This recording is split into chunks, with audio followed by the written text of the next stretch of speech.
Olá, você que gosta de curtir, comentar e compartilhar o nosso Dentro ou Fora. Hoje é especial com essa fera aqui que brilhou. Só Vasco, Flamengo, Grêmio, Inter, Seleção Brasileira, Europa, México. Tudo você vai curtir agora no Dentro ou Fora com Tita.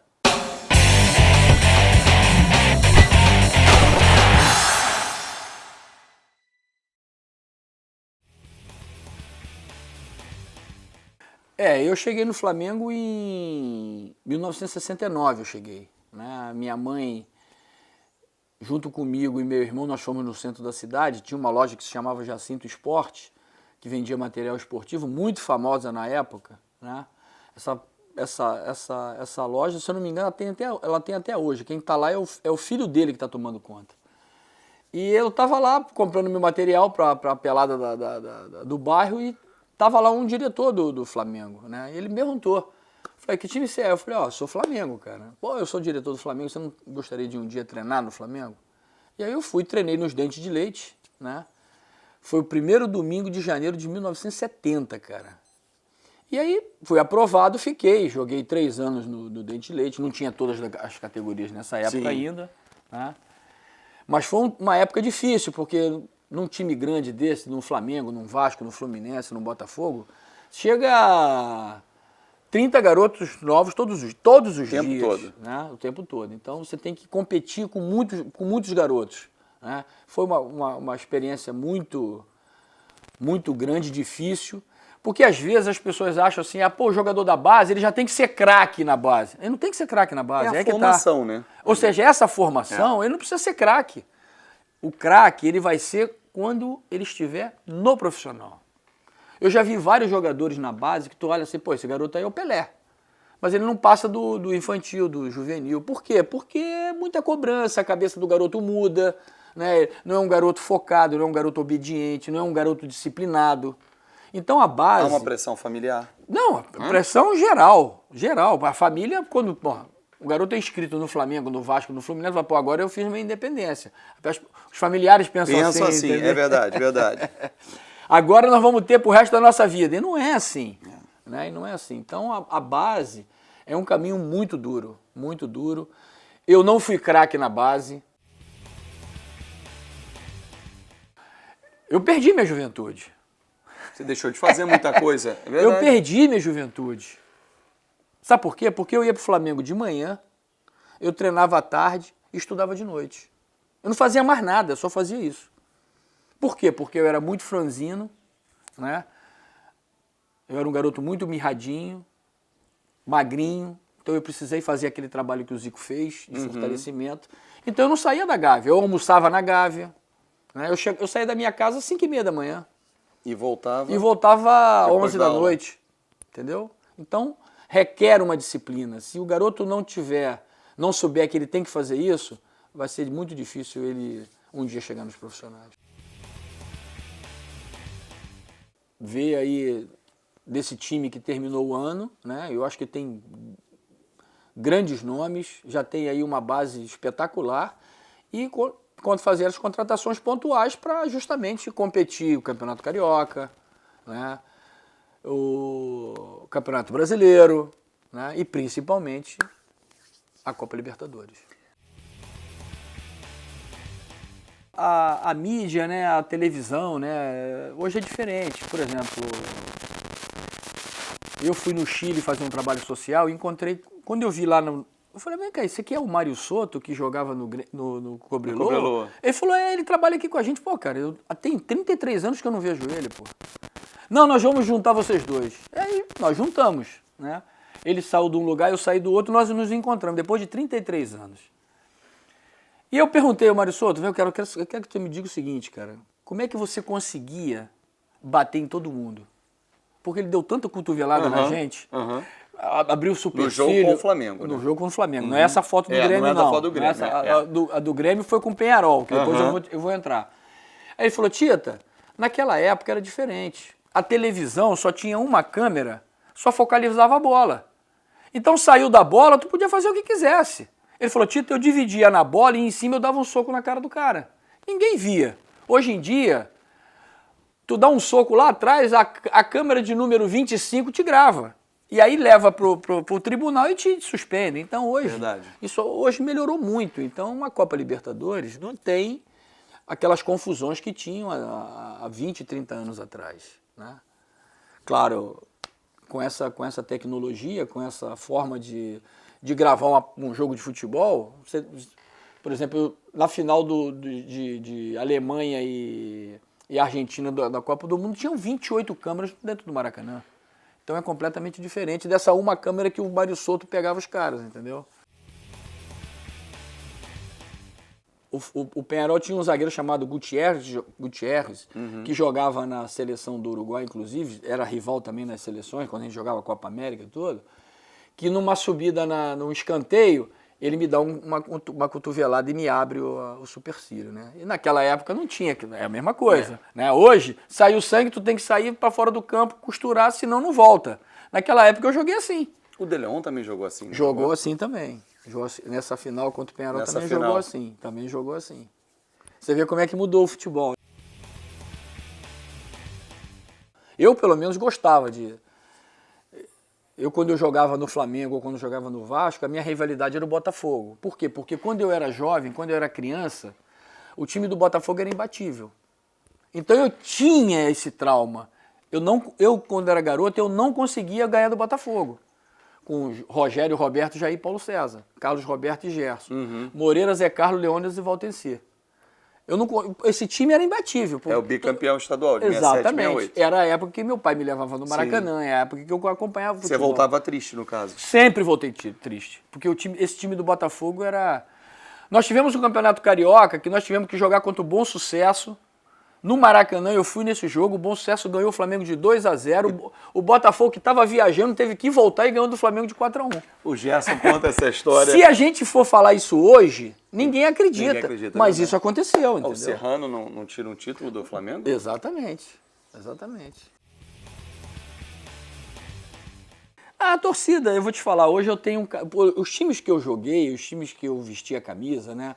Foi Flamengo e Vasco, Grêmio e Internacional, eu tenho um carinho especial, entendeu? São todos times de ponta, são todos times de massa, são todos times grandes, né? Então, pô, jogar no Olímpico, jogar no Beira-Rio, jogar no Maracanã com o Flamengo, é tudo time de ponta. 82, ou seja, a minha posição não tinha nada a ver com o Zico, né? Porque o Zico era titular na posição dele na seleção e eu era titular na minha posição, não era a minha posição original, mas eu era titular da seleção. Tanto que nós jogávamos juntos. Sim. O ataque da seleção de 82, na verdade, era eu na ponta direita, Sócrates, Zico e Éder. Esse era o quarteto, ataque. Esse era não era o quarteto. O quarteto se formou depois. Depois. Ou Sim, seja, como eu saí dessa na ponta direita, né? O Tele colocou o Paulo Isidoro. O Paulo Isidoro era o meu reserva, né? O Tele colocou o Paulo Isidoro. Só que o Paulo Isidoro não foi aquilo tudo que o Tele esperava. Foi quando o Tele criou o quarteto, né? Que foi Toninho, Cerezo, Falcão, Sócrates e Zico. Aí botou o Serginho de centroavante e o Éder pela ponta, pelo lado esquerdo, entendeu? Mas, na verdade, o time titular da seleção brasileira de 82, nas eliminatórias, você pode ver, né? Por exemplo, meu último jogo na eliminatória, jogamos de 5-0 da Venezuela, no Serra Dourada. Eu fiz 2 gols, foi quando eu falei, não jogo mais na ponta direita, né? Cometi essa besteira na vida. A gente comete. Sim. Eu tinha 21 anos. Pô. Eu ia falar, rompante da juventude? Exatamente. Eu não acreditava naquilo ali, sabe? Você vê, eu fui tão idiota que eu consegui dizer não a um mês da Copa do Mundo para jogando de titular da seleção, nesse time aí, né? E o time era esse, era Cerezo, Falcão, eu, Sócrates, Zico e o Éder. O Sócrates não era meia, o Sócrates era centroavante. Era aquele 9 falso, que hoje a gente não vê, que o 9 sai, por exemplo. O Barcelona joga sem 9. Era o Sócrates, porque o Sócrates vinha pro meio campo organizar, entendeu? Né? Apesar de ter jogado do que eu vi, eu acompanhei, por exemplo, um pouquinho do Santos do Pelé, eu acompanhei a máquina tricolor, eu acompanhei o time do Inter, que foi campeão O brasileiro. 79? Não, o de 75. 75. Carpegiani, Carpegiani. Caçapava, Falcão, Flávio, Lula. Né? Eu acompanhei esses times. Também acompanhei mais recentes, o São Paulo do Raí e do Miller. Né? Mas eu acho que o Flamengo está a nível assim, um pouquinho mais abaixo do Santos do Pelé só. Olha só, eu vejo essa discussão aí entre o Cristiano Ronaldo e o Messi, né? Eu vou te dizer, são dois jogadores completamente distintos, entendeu? Eu acho que não tem comparação um com o outro. Porque um é 1,70 m, baixinho, rápido, habilidosíssimo, né? Faz gol de tudo que é maneira, sabe bater falta, gênio, né?